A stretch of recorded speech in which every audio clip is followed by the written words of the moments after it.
Welcome to the other 167, जहां मैं परवीन आपका स्वागत करती हूं।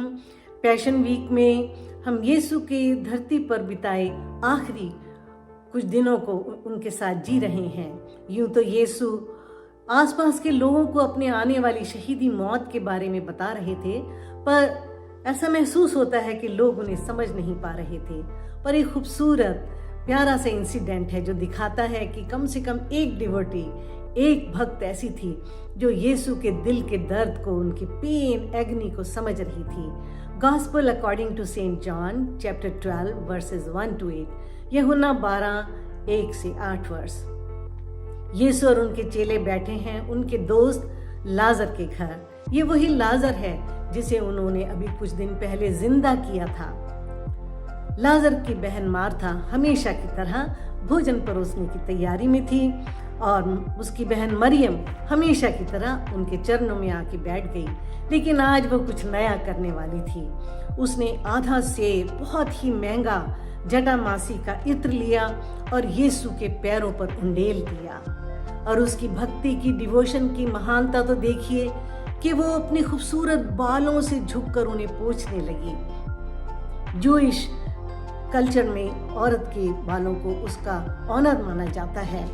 यीशु समझ गए कि जो मरियम कर रही है वो मामूली नहीं है। अनजाने में वो यीशु के मारे जाने और गाड़े जाने के लिए उनका अभिषेक, उनको अनॉइंट कर रही थी। ये एक गॉडली रेवलेशन था। आसपास के लोगों को ये दीवानापन लगा, पर ये खूबसूरत रिश्ता था एक भक्त और उसके प्रभु के बीच। A beautiful relation between a devotee and her God. Maryam जान गई थी कि यीशु किसी गहरे दुख से गुजर रहे हैं। ये कर उसने बिना किसी शब्द कहे ही कह दिया कि प्रभु, मैं आपके दुख में आपके साथ हूँ। मेरी भक्ति, मेरा प्यार इस दुनिया का नहीं बल्कि रूहानी है। और यीशु ने भी बिना कुछ कहे खामोशी से उसकी इस डिवोशन को एक्सेप्ट किया। जब उनके चेले यहूदा इस्करियोती ने कुछ एतराज किया, कुछ अक्लमंदी दिखाने की कोशिश की, तो यीशु ने उसे वहीं रोक दिया। यूहन्ना 12:7 में यीशु ने कहा मरियम को डिफेंड करते हुए, उसे रहने दो, leave her alone, it was intended that she should save this perfume for my burial. उसने ये मेरे गाड़े जाने के लिए रख छोड़ा था। कंगाल तो तुम्हारे साथ हमेशा रहेंगे, पर मैं न रहूंगा।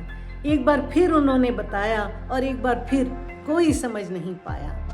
प्रियो, भक्ति भाव या deep sense of devotion, unconditional devotion के बिना यीशु समझ नहीं आ सकते। पूरी डिवोशन ह्यूमिलिटी, ओबीडियंस है तो वो हमारे पास आता है और हम में बस जाता है, हमें रोशन करता है। सच तो ये है कि जैसे एक डेवोटी को खुदा की तलाश होती है, वैसे ही खुदा को एक सच्चे डेवोटी की तलाश होती है। और वो यीशु इस दुनिया में आया सबके लिए, परंतु वो पैरवी करेगा सिर्फ उसी की जिसके दिल में वो पूरी तरह बसता है। यहूदा इस्करियोती भी यीशु के साथ 3 साल रहा, पर उसकी लगन कहीं और ही बनी रही। वो अंधेरे का डेवोटी बना रहा और अंधेरे में ही गुम हो गया। यीशु ने आखिरी दिन अपना आखिरी मैसेज चेलों को देते हुए कहा, और आज हमसे कह रहे हैं, यूहन्ना 14:23, अगर कोई मुझसे प्रेम रखेगा तो वो मेरे वचन पे चलेगा, मेरा पिता भी उससे प्रेम रखेगा और हम उसके पास आएंगे और उसके साथ वास करेंगे। We'll come to them and we'll make our home with them. तो क्या यीशु को प्यार करना मुश्किल है? हरगिज नहीं। तो आइए अपने दिलों के दरवाजे उसके लिए खोलें कि वो आए और उसमें वास करें। क्यों ना खोलूं दरवाजा मैं मन का, घर आया है मेरा मसीहा। आहट है उसकी मुझे है पता, जानू मैं उसको है दिल को लगा। अब तो जाने है सारा जमाना, नहीं है किसी से छिपाना। हारूं बुहारूं खुद को संवारूं, बंठन के आऊं मैं उसके लिए।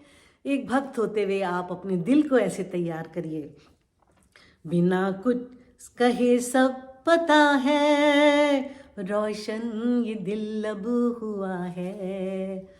अगर आपका भी दिल रोशन है तो आप भी इस औरों के साथ इस रोशनी को बांटिए और इस मैसेज को सबके साथ शेयर कीजिए।